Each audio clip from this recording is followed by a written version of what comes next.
नमस्कार। और आज हम बात करने वाले हैं भारतीय इतिहास के एक ऐसे अ, निर्णायक मोड़ पर जिसने देश की दिशा ही बदल दी। जी 1857 का महासंग्राम। बिल्कुल। इसे अक्सर कहते हैं भारत का पहला स्वतंत्रता संग्राम।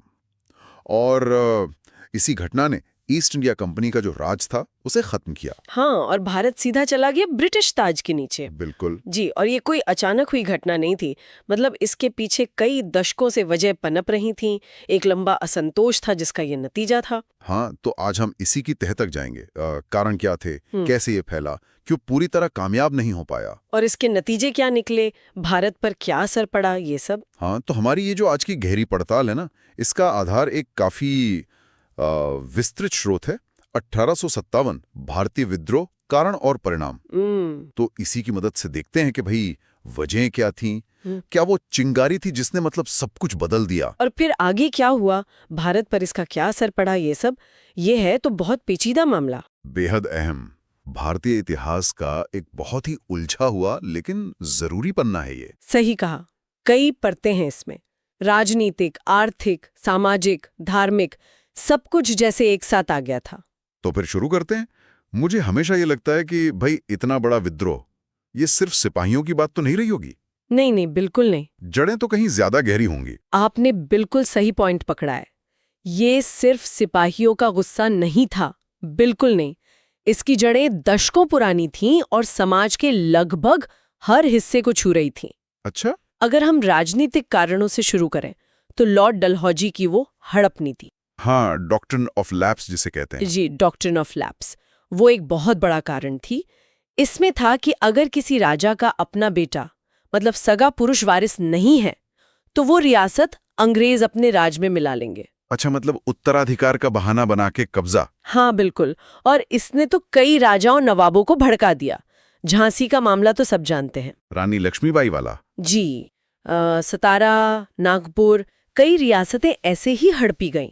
तो शासक परिवारों में एक डर बैठ गया कि भाई ये अंग्रेज तो किसी भी बहाने हमारी गद्दी छीन सकते हैं। और अवध, उसका मामला तो शायद कुछ अलग था, पर सुना है उसने भी बहुत गुस्सा भड़काया। अवध का मामला तो शायद और भी ज्यादा विस्फोटक था।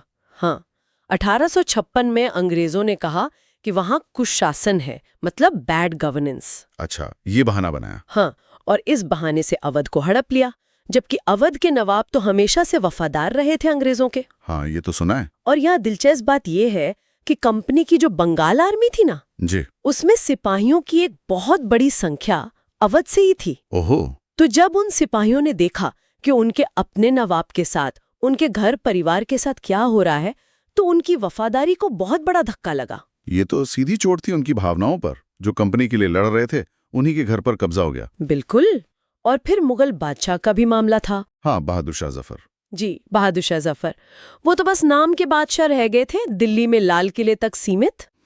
अंग्रेजों ने उनका भी लगातार अपमान किया, ये तक कह दिया कि आपकी मौत के बाद आपके बेटों को बादशाह नहीं माना जाएगा और लाल किला भी खाली करना पड़ेगा। अच्छा। तो इससे जो मुसलमान थे, खासकर जो पुराना कुलीन वर्ग था, उनमें बहुत नाराजगी फैली। उन्हें लगा कि अंग्रेज हमारी पहचान, हमारा सम्मान सब मिटा देना चाहते हैं। तो मतलब राजनीतिक माहौल तो पूरा गर्म था। राजा नवाब गुस्सा, सिपाही बेचैन, पुराने शासकों के मानने वाले नाराज। लेकिन आम आदमी, उसकी जिंदगी पर क्या असर था? आर्थिक रूप से क्या हो रहा था? आर्थिक हालात तो शायद सबसे ज्यादा खराब थे। अंग्रेजों की नीतियों ने भारत की जो अपनी अर्थव्यवस्था थी ना, उसकी कमर ही तोड़ दी थी। कैसे? देखिए, ब्रिटेन की फैक्ट्रियों में जो सस्ता माल बनता था, उसे लाकर भारत के बाजारों में भर दिया गया। अच्छा। और जो भारत के अपने कारीगर थे, बुनकर थे, उनके बनाए सामान पर भारी टैक्स लगा दिया। ओहो। तो नतीजा, लाखों कारीगर, दस्तकार बेरोजगार हो गए। गांव शहरों का जो पुराना ताना बाना था, वो चरमरा गया। और खेती, किसानों का क्या हाल था? सुना है लगान बहुत ज्यादा था। बहुत ही ज्यादा। अंग्रेजों को बस ज्यादा से ज्यादा पैसा चाहिए था जमीन से, तो उन्होंने नई नई लगान प्रणालियां शुरू की, जैसे जमींदारी, हाँ, जिसमें जमींदार लगान वसूलते थे, या रैयतवाड़ी, जहां सीधे किसानों से भारी लगान लेते थे। और ये लगान इतना ज्यादा होता था कि किसान अक्सर कर्ज में डूब जाते थे और आखिर में जमीन से हाथ धोना पड़ता था। बाप रे। और ये गुस्सा सिर्फ किसानों में नहीं था, अवध जैसे इलाकों में जो तालुकदार थे, मतलब पुराने बड़े जमींदार, जी। उनकी जमीनें भी बड़े पैमाने पर छीनी गई। और ये तालुकदार सिर्फ जमीन के मालिक नहीं थे, वो तो समाज का केंद्र थे। हाँ, उनकी अपनी सत्ता होती थी। बिल्कुल। तो जब उनकी जमीनें गई तो पूरा सामाजिक ढांचा हिल गया और वो भी अंग्रेजों के पक्के दुश्मन बन गए। यानी कारीगर, किसान, जमींदार सब परेशान, राजनीतिक बेचैनी, आर्थिक तबाही और समाज और धर्म को लेकर भी कुछ डर था क्या लोगों में? बिल्कुल था। अंग्रेजों ने कुछ सामाजिक सुधार भी किए थे, जैसे सती प्रथा रोकी, विधवा विवाह को कानूनी बनाया। हाँ, ये तो अच्छे काम थे वैसे। इरादे शायद नेक हों, लेकिन बहुत से जो रूढ़िवादी भारतीय थे, उनको लगा कि अंग्रेज जानबूझकर हमारे धर्म, हमारे रीति रिवाज में दखल दे रहे हैं। अच्छा। और फिर नई चीजें आई, रेलवे, टेलीग्राफ। इनको भी शक की नजर से देखा गया। लगा कि ये पश्चिमी सभ्यता थोपने की कोशिश है, हमारी संस्कृति खत्म करने की चाल है। और वो ईसाई मिशनरियों वाला मामला? हाँ, वो भी एक अहम मुद्दा था। उस दौर में ईसाई मिशनरियों की गतिविधियां काफी बढ़ गई थीं। स्कूल, अस्पताल वगैरह के जरिए वो अपना प्रचार करते थे। तो आम लोगों में ये डर बैठ गया कि अंग्रेजों का छुपा हुआ मकसद तो सबको ईसाई बनाना है। अब ये डर कितना सच था, कितना बढ़ा चढ़ाकर था, ये अलग बात है। लेकिन डर तो था। बिल्कुल। संदेह और अविश्वास का माहौल बन गया था। तो मतलब माहौल एकदम तैयार था। राजनीतिक गुस्सा, आर्थिक बदहाली, सामाजिक और धार्मिक डर, बस एक चिंगारी चाहिए थी। हाँ, बस एक चिंगारी। और वो चिंगारी आई सेना से, वो चर्बी वाले कारतूस। बिल्कुल। सेना के अंदर भी सिपाही पहले से ही परेशान थे कई बातों से। जैसे? देखिए, उनको अंग्रेज सैनिकों से कम तनख्वाह मिलती थी, तरक्की के मौके लगभग नहीं थे, नस्लीय भेदभाव होता था और उन्हें लड़ने के लिए समुद्र पार भेजा जाता था। हाँ, काला पानी। जी, काला पानी। उस जमाने में कई हिंदू सैनिक मानते थे कि समुद्र पार करने से उनकी जाति भ्रष्ट हो जाएगी। तो ये सब तो चल ही रहा था। और इसी माहौल में आई वो नई राइफल एनफील्ड P53। हाँ, वो जो चर्बी वाले कारतूसों का मामला था। बिल्कुल वही।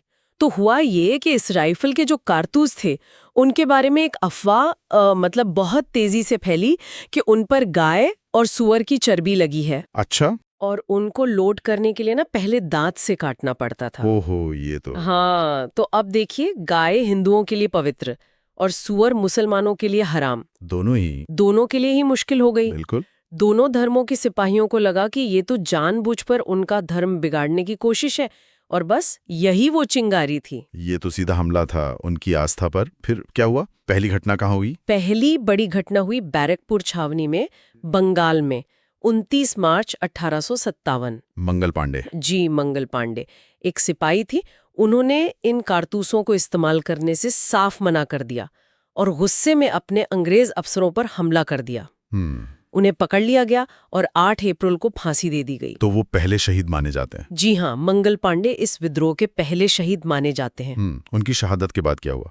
क्या वहीं से विद्रोह फैल गया? उनकी फांसी से गुस्सा तो और भड़का, लेकिन असली धमाका हुआ थोड़ा बाद में, मेरठ में। मेरठ? हाँ, 10 मई 1857 मेरठ छावनी में 85 सिपाहियों ने फिर से वो नए कारतूस इस्तेमाल करने से मना कर दिया। अच्छा। उन्हें सजा दी गई, लंबी लंबी कैद, और सबके सामने उनकी वर्दी फाड़ी गई, बेइज्जत किया गया। ओहो। उसी शाम उनके जो बाकी साथी सिपाही थे वो भड़क गए, उन्होंने बगावत कर दी। अच्छा। जेल तोड़कर अपने साथियों को छुड़ाया, कई अंग्रेज अफसरों और उनके परिवारों को मार डाला और नारा लगाया, दिल्ली चलो। दिल्ली चलो यानी सीधा मुगल राजधानी? हाँ, ये एक सोचा समझा कदम था। दिल्ली का एक प्रतीकात्मक महत्व था। भले ही बादशाह के पास ताकत नहीं थी, पर नाम तो उन्हीं का था पूरे हिंदुस्तान में। सही। तो ये बागी सिपाही अगले ही दिन 11 मई को दिल्ली पहुंच गए, लाल किले पर कब्जा किया और बूढ़े बहादुर शाह जफर को कहा कि आप ही हमारे शहंशाह हैं। क्या जफर तैयार हो गए? वो पहले तो हिचकिचाए, बूढ़े थे, ताकत नहीं थी, लेकिन सिपाहियों का इतना दबाव था कि उन्हें मानना पड़ा और दिल्ली बन गई विद्रोह का केंद्र। दिल्ली पर कब्जे की खबर का क्या असर हुआ? क्या विद्रोह और फैला? अरे, ये खबर तो जैसे जंगल की आग की तरह फैली। देखते ही देखते उत्तर और मध्य भारत का एक बड़ा हिस्सा विद्रोह की चपेट में आ गया। कहाँ? कानपुर, लखनऊ, बरेली, झांसी, ग्वालियर, बिहार में आरा, ये सब बड़े केंद्र बन गए। और नेता कौन थे इन जगहों पर? अलग अलग जगहों पर अलग अलग लोग सामने आए।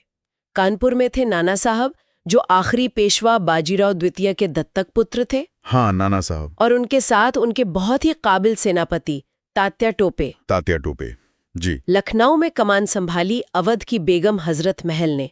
उन्होंने अपने छोटे बेटे बिरजिस कद्र को नवाब घोषित किया और अंग्रेजों को कड़ी टक्कर दी। और झांसी की रानी लक्ष्मीबाई? बिल्कुल। रानी लक्ष्मीबाई के वीरता के किस्से तो आज भी सुनाए जाते हैं। गजब की बहादुरी दिखाई उन्होंने। और बिहार में? बिहार में आरा के एक बूढ़े जमींदार थे कुंवर सिंह। 80 साल की उम्र में उन्होंने ऐसी लड़ाई लड़ी कि अंग्रेज भी हैरान रह गए। कमाल है। दिल्ली में नाम तो बहादुर शाह जफर का था, पर असली सैनिक कमान जनरल बख्त खान संभाल रहे थे। तो मतलब अलग अलग तरह के लोग थे, राजा, रानी, नवाब, जमींदार, सिपाही। हाँ, और सिर्फ यही नहीं, आम किसान, दस्तकार, मौलवी, पंडित, बहुत से आम लोग भी इस लड़ाई में शामिल हुए। ये देखना वाकई दिलचस्प है कि कैसे अलग अलग पृष्ठभूमि के लोग एक साथ आ गए थे। ये तो सच में एक अभूतपूर्व वापसी। इतने सारे लोग इतने बड़े इलाके में एक साथ अंग्रेजों के खिलाफ। लेकिन फिर भी ये कामयाब क्यों नहीं हुआ? क्या कमी रह गई? हाँ, ये सवाल बहुत अहम है। इतना व्यापक होने के बावजूद ये सफल क्यों नहीं हो पाया? वही तो। देखिए, इसकी कई वजह थी। पहली और शायद सबसे बड़ी वजह ये थी कि विद्रोह पूरे भारत में नहीं फैला। अच्छा, कहाँ तक सीमित रहा? ये मुख्य रूप से गंगा घाटी, यानी आज का उत्तर प्रदेश, बिहार, दिल्ली और आसपास का इलाका और मध्य भारत तक ही सीमित रहा। और बाकी जगह? पंजाब, दक्षिण भारत? पंजाब, सिंध, राजपूताना, कश्मीर और दक्षिण भारत के बड़े हिस्से या तो शांत रहे या फिर उन्होंने अंग्रेजों का साथ दिया। मतलब कुछ भारतीय शासकों ने अंग्रेजों की मदद की। हाँ, बिल्कुल। कई बड़ी रियासतें थीं। ग्वालियर के सिंधिया, इंदौल के होलकर, हैदराबाद के निजाम, पटियाला और दूसरी सिख रियासतें, इन सब ने न सिर्फ विद्रोह से दूरी रखी बल्कि अंग्रेजों को सैनिक और दूसरी मदद भी पहुंचाई। अरे! अंग्रेजों ने बाद में इन राजाओं को तूफान में बांध कहा था, मतलब break waters in the storm. अच्छा। और गोरखा सैनिक, गोरखा रेजिमेंट ने भी अंग्रेजों का जमकर साथ दिया विद्रोह को दबाने में। तो एक तरफ एकता की कमी थी। और नेतृत्व, क्या कोई एक नेता था जो सबको साथ लेकर चल सके? यही दूसरी बड़ी कमी थी। बहादुर शाह जफर को शहंशाह तो बना दिया, पर उनके पास न असली ताकत थी न पूरे विद्रोह पर कंट्रोल। नाना साहेब कानपुर में लड़ रहे थे, बेगम हजरत महल लखनऊ में, रानी लक्ष्मीबाई झांसी में, सब अपने अपने इलाके में अपने अपने लक्ष्यों के लिए। मतलब कोई एक कॉमन प्लान नहीं था? हाँ, कोई केंद्रीय संगठन नहीं था, कोई साझी रणनीति नहीं थी, आपसी तालमेल की बहुत कमी थी। और अंग्रेजों के पास? अंग्रेजों के पास बिल्कुल इसके उलट था। उनके पास एक यूनिफाइड कमांड थी, बेहतर कम्युनिकेशन था, टेलीग्राफ जैसी चीजें थीं। हाँ, जिससे वो तेजी से सूचना भेज सकते थे। बिल्कुल, वो जल्दी से अपनी फौजें इधर से उधर भेज सकते थे और उनका लक्ष्य साफ था, विद्रोहों को कुचलना है बस। और हथियार वगैरह, उसमें भी फर्क रहा होगा। जाहिर है, बहुत बड़ा फर्क। अंग्रेजों के पास उस जमाने की सबसे अच्छी बंदूकें थी, बढ़िया तोपें थीं, पैसा था और सबसे बड़ी बात, समुद्र उनके कब्जे में था। तो ब्रिटेन से लगातार नई फौज, नए हथियार आते रहते थे। और विद्रोहियों के पास? विद्रोहियों के पास अक्सर पुरानी बंदूकें, तलवारें होती थीं, पैसे और रसद की हमेशा कमी रहती थी। और एक बात और, क्या विद्रोहियों के पास कोई साफ नजरिया था कि अंग्रेजों के जाने के बाद भारत कैसा होगा? ये भी एक कमजोरी थी। हाँ, सबके मन में अंग्रेजों के खिलाफ गुस्सा था, शिकायतें थीं, लेकिन आगे क्या, भारत कैसा बनेगा, इस पर कोई एक राय नहीं थी। कोई मुगल राज वापस लाना चाहता था, कोई मराठा राज, कोई अपनी रियासत बचाना चाहता था। वो जो एक राष्ट्र की भावना होती है ना, हाँ, राष्ट्रवाद, वो अभी पनप रही थी, पर इतनी मजबूत नहीं हुई थी कि सबको एक झंडे के नीचे पूरी तरह से ले आए। तो कुल मिलाकर देखें तो विद्रोह पूरे देश में नहीं फैला। कुछ शासकों ने अंग्रेजों का साथ दिया, एक नेता और साझी रणनीति की कमी थी, हथियार और पैसे कम थे और भविष्य का कोई साफ नक्शा नहीं था। हाँ, मोटे तौर पर यही मुख्य कारण थे।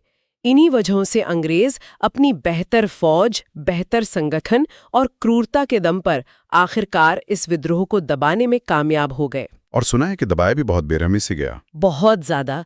दिल्ली, लखनऊ, कानपुर, इन जगहों पर तो भयानक कत्लेआम हुआ। हजारों लोगों को फांसी दी गई, तोपों से उड़ाया गया। 1858 के आखिर तक विद्रोह लगभग पूरी तरह कुचल दिया गया था। तो विद्रोह तो असफल रहा अपने मकसद में, लेकिन क्या इसका मतलब यह है कि इसका कोई असर ही नहीं हुआ, या इसके नतीजे भी उतने ही बड़े थे? नहीं, असर तो बहुत गहरा हुआ और दूर तक जाने वाला असर हुआ। शायद सबसे बड़ा और सीधा नतीजा ये निकला कि भारत से ईस्ट इंडिया कंपनी का राज ही खत्म हो गया। अच्छा, कंपनी राज खत्म? हाँ, ब्रिटिश सरकार को ये समझ आ गया कि भाई एक ट्रेडिंग कंपनी के भरोसे इतने बड़े देश का शासन नहीं चल सकता। तो 1858 में ब्रिटिश संसद ने एक कानून पास किया, गवर्नमेंट ऑफ इंडिया एक्ट। जी। इसके तहत भारत का शासन कंपनी के हाथों से लेकर सीधे ब्रिटिश क्राउन यानी महारानी विक्टोरिया के अधीन कर दिया गया। यानी अब भारत सीधा ब्रिटिश साम्राज्य का हिस्सा बन गया। औपचारिक रूप से। बिल्कुल, कंपनी खत्म, सीधा ब्रिटिश राज शुरू। और सेना में क्या बदलाव हुए? क्योंकि शुरुआत तो वहीं से हुई थी। सेना में तो बहुत बड़े बदलाव हुए। अंग्रेजों का भारतीय सैनिकों पर से भरोसा उठ गया था। जाहिर है। तो सबसे पहले सेना में ब्रिटिश सैनिकों की संख्या बहुत बढ़ा दी गई और भारतीय सैनिकों की कम कर दी गई, खासकर बंगाल आर्मी में, जहां से विद्रोह शुरू हुआ था। अच्छा। तोपखाने जैसे जो अहम हथियार थे वो पूरी तरह अंग्रेजों के कंट्रोल में रखे गए। और फिर उन्होंने सेना में भी फूट डालो और राज करो की नीति अपनाई। वो कैसे? उन्होंने सिपाहियों को जाति, धर्म और इलाके के आधार पर अलग अलग रेजिमेंटों में बांटना शुरू किया, जैसे Sikh regiment, Gorkha regiment, Rajput regiment, ताकि उनमें आपसी एकता ना बन पाए। ओहो। और भर्ती के लिए उन जातियों और इलाकों को तरजीह दी गई जिन्हें वो लड़ाकू जातियां, मार्शल रेसेस मानते थे और जिन्होंने विद्रोह में उनका साथ दिया था, जैसे सिख, गोरखा, पठान। और जिन्होंने विद्रोह किया था, जैसे अवध के लोग। अवध, बिहार, मध्य भारत, इन इलाकों से भर्ती बहुत कम कर दी गई। समझ गया। और राजाओं नवाबों के लिए नीति कैसे बदली? वो हड़प नीति का क्या हुआ? हड़प नीति तो फौरन खत्म कर दी गई। अंग्रेजों को समझ आ गया कि इन राजाओं को नाराज करना महंगा पड़ सकता है, बल्कि इनको तो साथ रखना जरूरी है। हाँ, तूफान में बांध वाली बात। बिल्कुल। तो महारानी विक्टोरिया ने बाकायदा ऐलान किया कि ब्रिटिश सरकार अब भारतीय राजाओं के अधिकार, उनके मान सम्मान और उनकी रियासतों की सीमाओं का आदर करेगी। अच्छा। उन्हें गोद लेने का अधिकार भी वापस मिल गया। मकसद साफ था कि ये राजा नवाब भविष्य में अंग्रेजी राज के वफादार बने रहें और किसी भी जन आंदोलन के खिलाफ ढाल का काम करें। यानी उन्हें अपना पक्का सहयोगी बना लिया। और सामाजिक स्तर पर क्या सुधार जारी रहे? नहीं, वहां अंग्रेज अब बहुत सावधान हो गए। उन्हें डर लगने लगा कि सामाजिक या धार्मिक मामलों में ज्यादा दखल देने से फिर से भावनाएं भड़क सकती हैं। तो वो जो सुधारों का दौर था वो धीमा पड़ गया। अब वो कहने लगे कि हम आपके रीति रिवाजों में दखल नहीं देंगे। प्रशासन को और ज्यादा सेंट्रलाइज किया गया। वाइसरॉय का पद बना जो सीधा लंदन को जवाब देता था। और civil service? Indian civil service में कहने को तो भारतीयों के लिए दरवाजे खुले, पर असल में ऊंचे पदों तक पहुंचना अब भी बहुत मुश्किल बना दिया गया था। और अर्थव्यवस्था? क्या भारत का शोषण कुछ कम हुआ? अब कम तो नहीं हुआ, बल्कि और ज्यादा सिस्टमैटिक हो गया और ज्यादा कुशल तरीके से होने लगा। अच्छा, कैसे? अब जब भारत सीधा ब्रिटिश सरकार के कंट्रोल में था, तो यहाँ के जो संसाधन थे, कच्चा माल, खनिज, उनका इस्तेमाल ब्रिटेन की इंडस्ट्री के लिए और ज्यादा योजना बनाकर किया जाने लगा। रेलवे का जाल तेजी से बिछाया गया, पर उसका मुख्य मकसद था इंग्लैंड का बना माल भारत के अंदरूनी इलाकों तक पहुंचाना और यहाँ से कच्चा माल बंदरगाहों तक लाना। यानी भारत को पूरी तरह से ब्रिटिश अर्थव्यवस्था के फायदे के लिए इस्तेमाल किया गया। बिल्कुल, भारत को एक बड़ा बाजार और कच्चे माल का सप्लायर बना दिया गया। लेकिन इस पूरी कहानी का, इस विद्रोह का कोई सकारात्मक पहलू भी तो रहा होगा, खासकर आगे की आजादी की लड़ाई के लिए। हाँ, निश्चित रूप से। और शायद यही इसका सबसे महत्वपूर्ण नतीजा था लंबे समय के लिहाज से। वो क्या? देखिए, भले ही 1857 का विद्रोह अपने फौरी मकसद में नाकाम रहा, लेकिन इसने भारतीय राष्ट्रवाद की नींव डाल दी। अच्छा। ये पहली बार था कि इतने बड़े पैमाने पर अलग अलग इलाकों के, अलग अलग धर्मों और जातियों के लोग एक विदेशी ताकत के खिलाफ एक साथ मिलकर लड़े थे। हाँ, ये बात तो है। इस साझा संघर्ष ने, इस साझा दुश्मन ने लोगों में एक हम भारतीय हैं वाली भावना को बहुत मजबूत किया। मंगल पांडे, रानी लक्ष्मीबाई, तात्या टोपे, कुंवर सिंह, ये सब आने वाली पीढ़ियों के लिए हीरो बन गए, प्रेरणा के स्रोत बन गए। सही। इसीलिए तो इसे अक्सर भारत का प्रथम स्वतंत्रता संग्राम कहा जाता है। इसने वो आग जलाई जो बुझी नहीं, बल्कि आगे चलकर आजादी की लड़ाई की मशाल बन गई। तो अगर हम संक्षेप में देखें तो 1857 का विद्रोह कई गहरे कारणों का नतीजा था। उत्तर और मध्य भारत में फैला, पर पूरे देश में नहीं। नेतृत्व, संगठन, संसाधनों की कमी से असफल रहा जी। लेकिन इसके नतीजे बहुत बड़े थे। कंपनी राज खत्म, सीधा ब्रिटिश राज शुरू, सेना और प्रशासन में बड़े बदलाव, और सबसे अहम भारतीय राष्ट्रवाद का उदय। हाँ, राष्ट्रीय चेतना की एक नई लहर पैदा हुई। बिल्कुल। और ये हमें आज भी सोचने पर मजबूर करता है, क्या 1857 सिर्फ एक राजनैतिक या सैनिक घटना थी, या ये भारतीय समाज के मन पर पड़ा एक ऐसा गहरा असर था जिसने भविष्य के संघर्षों को दिशा दी? और क्या इसे सिर्फ सिपाही विद्रोह कह देना सही है?